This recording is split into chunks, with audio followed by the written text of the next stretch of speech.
Olá, alunos Força Máxima, tudo bem? Meu nome é Diego, sou professor de português das unidades Petrópolis e Piabetá e a gente vai ver agora o capítulo 8 do primeiro ano de língua portuguesa, que são os elementos mórficos que faz parte do capítulo de estrutura das palavras, tá bem? Então vamos lá. Então, primeiramente, o que são morfemas? Então, morfemas são unidades mínimas de significação constituintes de um vocábulo, tá bem? Então, o que isso quer dizer? Que todas as palavras elas são divididas em elementos, todas as palavras são divididas em partes, que não são as sílabas. Mas essas partes constituintes, elas correspondem, como a gente está vendo aí embaixo, ó, radical, sufixo e desinência. Então, é a parte que carrega um significadozinho das palavras e que, sozinha, se eu virar e falar ele não faz a menor significância comunicacional. A gente sabe que a língua ela é dividida em dois elementos básicos, né? Em duas esferas, que é a fala e a escrita. Então, tanto na fala quanto na escrita, um morfema, por si só, ele não constitui significado de forma comunicacional, mas ele possui um significado dentro do seu contexto vocabular, tá bem? Então, como a gente está vendo nesse exemplo aí, ó, como está na apostila de vocês, brasileirinho. Então reparem que essa palavra ela foi dividida em 4 elementos mórficos aqui, ó. O primeiro é o radical, que é o Brasil. O segundo é o eiro, que é o sufixo que dá a ideia de origem.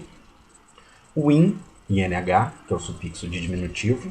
E o o, que é a desinência de gênero masculino, na maior parte das palavras do português. Então vocês podem reparar que a palavra brasileirinho ela é constituída por 4 morfemas. Tá? Morfema, 2 sufixos, um que dá a ideia de origem, um que dá a ideia de diminutivo, e o o, que é a desinência de gênero. E vocês podem reparar também que eu coloquei aqui um underline, um sublinho. Por que eu fiz isso? Porque como são morfemas, e eles são morfemas que se ligam ao radical, eles precisam ter esse tracinho justamente para mostrar que antes dele tem alguma outra coisa para que faça com que ele tenha significado. Porque sozinho ele não é nada, ele não é ninguém, tá bom? Assim como em outras palavras, por exemplo, infelicidade. O in é um prefixo, feli é o radical, que vem da palavra feliz, e infelicidade é felizmente, é infeliz. Então, o feli é o radical, que vai dar origem a outras palavras. O in, como eu falei, é o prefixo. O infelicidade, esse C é uma consoante de ligação, que é um morfema também. E o idade é um sufixo, tá bom? Então, todos esses elementos são elementos mórficos, tá? Esses aqui são os principais elementos mórficos que a gente tem. São os morfemas internos e os morfemas externos. Qual é a diferença? Os morfemas internos, que também são chamados de morfemas gramaticais, são morfemas que expressam ideia de gênero e número, tá? O número ficou sem acento aí, me perdoe. Então, ideia de gênero e ideia de número. Por quê? No caso aqui, ó, no primeiro exemplo, nós temos a correspondência entre singular e plural, que é o número das palavras. E no segundo exemplo, nós temos o processo de gênero, que é o gênero masculino e o gênero feminino. Então vocês podem reparar que no vocábulo casas, na palavra casas, não há marcação de plural, ou seja, a palavra está no masculino. Enquanto que no casas, eu fiz a marcação de plural com o morfema S, tá? Indicando o número da palavra. Assim como na palavra carro. O singular não tem marcação, por isso que eu usei esse símbolo do conjunto vazio aí, que é usado pela matemática. E o carros, eu tenho o morfema S, que é um morfema que indica o número das palavras, tá bem? No caso aqui, no segundo caso, o lindo, linda, na maior parte das palavras em língua portuguesa, quando a gente vai fazer a secção, a divisão entre os elementos mórficos, quando ela está no masculino, muitas vezes a gente não faz a marcação. Então a gente coloca também o morfema nulo, o morfema zero, como nesse caso. Então, ó, lindo, linda, morfema A, desinência de gênero feminino. Menino, menino. O A, morfema, indica desinência de gênero feminino, tá bom? E embaixo aqui, ó, nós temos os morfemas externos ou lexicais. Esses morfemas lexicais, os morfemas externos, nada mais são do que os radicais das palavras. O que isso quer dizer?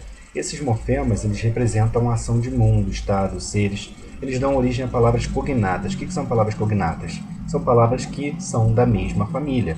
Por que da mesma família? Porque elas possuem o mesmo radical. Então, ó, casa, casebre.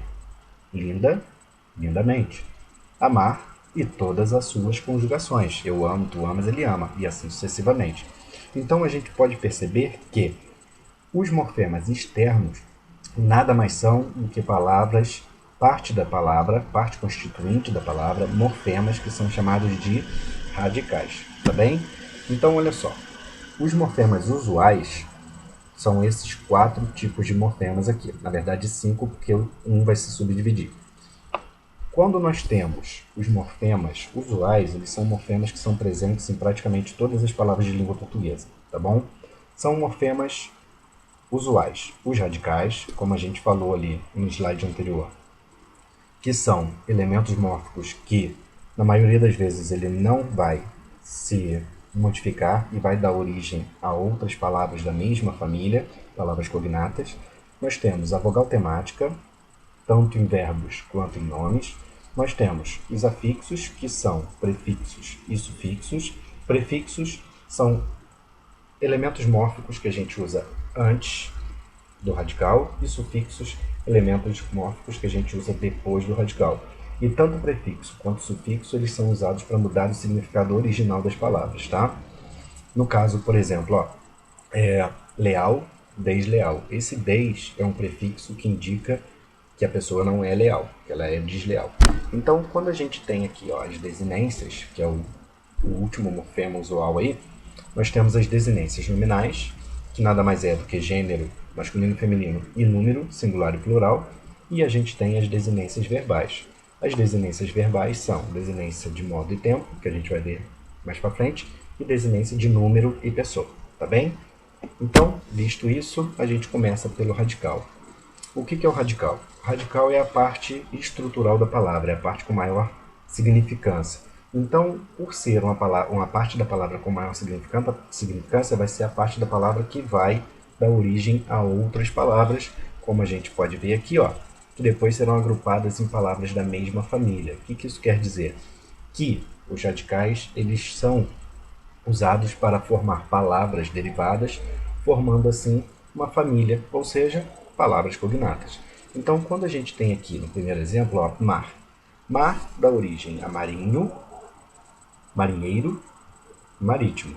Vocês podem reparar que todas as palavras elas têm um significado um pouquinho distinto, mas elas possuem a mesma origem.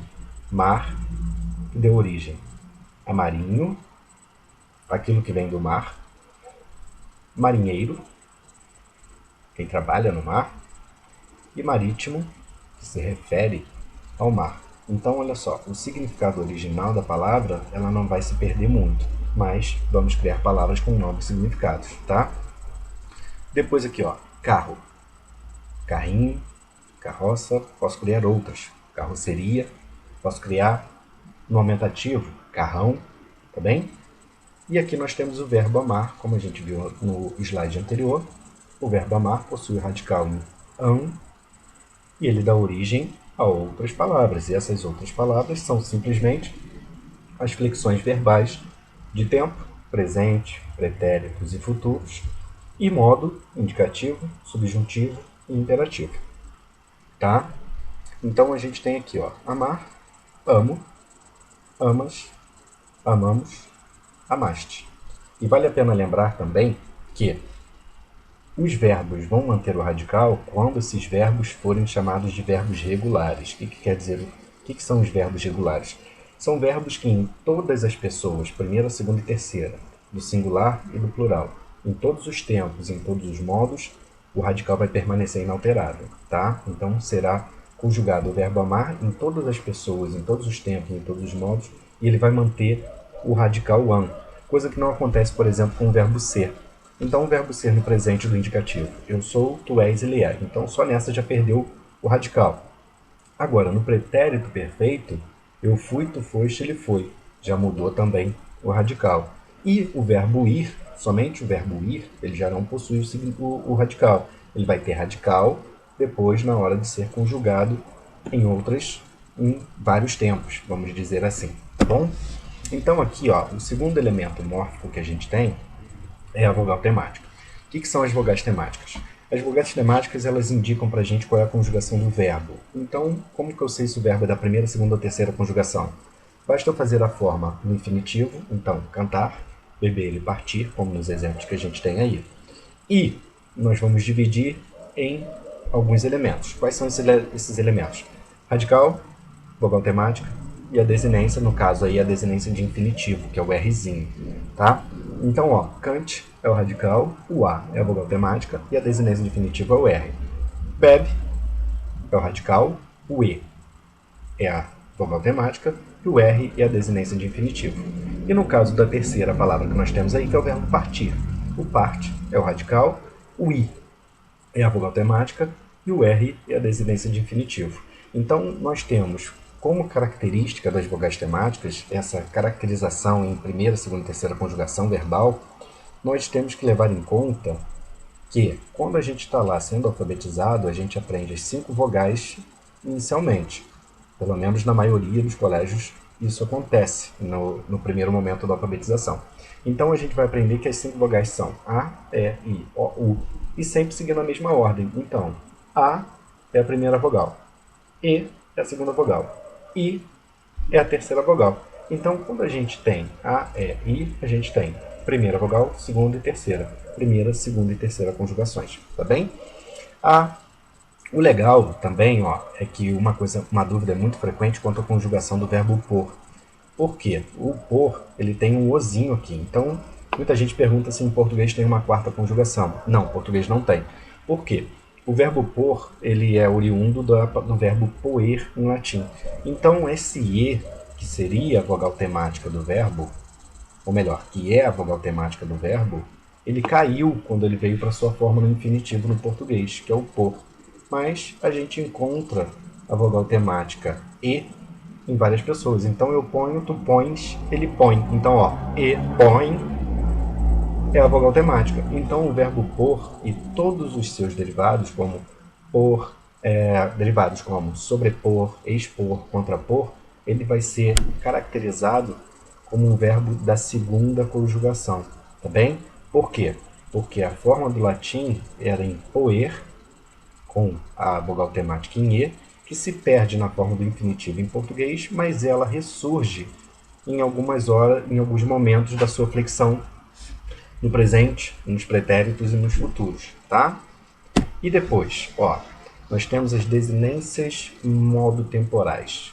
O que é a desinência modo-temporal? Então a gente vê que o radical é o elemento que não se altera, principalmente no caso dos verbos no infinitivo, tá? Então, perdão, dos verbos regulares. Então o radical dos verbos regulares, como esses 3 verbos que eu coloquei para vocês, eles não se alteram. Então a gente vai conjugar todos os tempos e modos e o radical permanece não alterado. A vogal temática é o que caracteriza esse verbo com primeira, segunda ou terceira conjugação. E nós temos também, nas formas verbais, 2 outras desinências, que são a modo temporal, que a gente está vendo agora, e a número pessoal, que a gente vai ver em seguida. Então, essas desinências modo-temporais, como o próprio nome diz, ela indica o modo. Quais são os modos que a gente tem na conjugação verbal em português? Indicativo e subjuntivo, tá? E o imperativo também, que ele se forma do presente do indicativo de qualquer verbo. Então, quando a gente tem aí as desinências modo-temporais, elas vão indicar o tempo. Quais são os tempos? Presente, pretérito perfeito, pretérito imperfeito, mais que perfeito, futuro do presente, futuro do pretérito. Isso do indicativo. E nós temos todos esses tempos também do modo subjuntivo. E geralmente a gente estuda só 3, que é o presente, pretérito imperfeito e o futuro, tá? Então vocês podem reparar que a gente pegou aqui, ó, e separou 3 verbinhos já flexionados para vocês, que é o amar, o cantar e o levar, tá bem? Então a gente pode reparar que o amava, como que eu sei que ele está conjugado no pretérito imperfeito do indicativo? Porque nós temos a desinência modo temporal em vá. Todos os verbos de primeira conjugação, quando eles são conjugados no pretérito imperfeito, neles é acrescentada, neles são acrescentados as desinências modo temporais em vá. E esse vazinho aqui, ó, ele vai me dizer que esse verbo está conjugado no pretérito imperfeito do indicativo. Então, ó, amava, cantava, levava. Tá bem? Agora, isso não acontece com os verbos da segunda e terceira conjugação. Os verbos da segunda e terceira conjugação mudam do vá, que é da primeira, para o ia. Então, o verbo beber, como é que fica? Eu bebia, fica em ia. Tá? O verbo partir, como é que fica? Eu partia. Então, na primeira conjugação, a gente tem o vá como desinência modo temporal de primeira pessoa, da primeira conjugação, e o ia da segunda e da terceira conjugações. Tá bem? No verbo cantar aqui, ó, eu flexionei o verbo no pretérito imperfeito do subjuntivo. Eu já mudei o modo. Ó, indicativo em cima, que é o vá, subjuntivo embaixo, que é o se como desinência modo temporal. Então, ó, se eu cantasse, se tu cantasse, se ele cantasse, vocês podem reparar que permanece o mesmo em todas as pessoas do discurso, aí, do singular e do plural. Então, esse Czinho aqui, ó, SSE, ele vai dizer que esse verbo, o verbo cantar, ele foi flexionado, ele está conjugado no pretérito imperfeito do subjuntivo. Tá bom? Assim como no terceiro exemplo aqui, ó, o levaria. Eu levaria, tu levarias, ele levaria. Então, esse ia aqui, ó, quer dizer que o verbo foi conjugado no futuro do pretérito do indicativo. Tá bom? Por enquanto, vamos lá. E depois, nós temos, ó, a desinência número pessoal. As desinências número pessoais, elas vão indicar se o verbo é da primeira, segunda ou terceira pessoa do discurso e se é do singular ou do plural. Na maior parte das conjugações verbais, a gente não tem marcação de primeira e terceira pessoa do singular, mas nós temos sempre da segunda do singular, que é o tu, da primeira do plural, que é o nós, da segunda do plural, que é o vós, e da terceira do plural, que é o eles, elas. Tá bem? Então, na maior parte das vezes, a gente vai caracterizar a desinência número pessoal como referente a alguma pessoa do discurso, seja essa pessoa do singular ou do plural. Então, nós temos aqui, ó, um verbo, o primeiro, que é o amavas, que ele está flexionado com um Szinho aqui, ó, com o morfema S na desinência número de pessoa. Esse S aqui, ele vai dizer que o verbo foi flexionado na segunda pessoa do singular. E como a gente está no vá, segunda pessoa do singular, do pretérito imperfeito do indicativo. Tá bem? O verbo cantar, ele foi flexionado, ó, na primeira pessoa do plural. Vocês podem reparar que toda primeira pessoa do plural, ele vai ter o mos. Então, nós cantamos, cantávamos, cantaríamos. Então, todas as primeiras pessoas do plural, ela vai ter o mos, tá?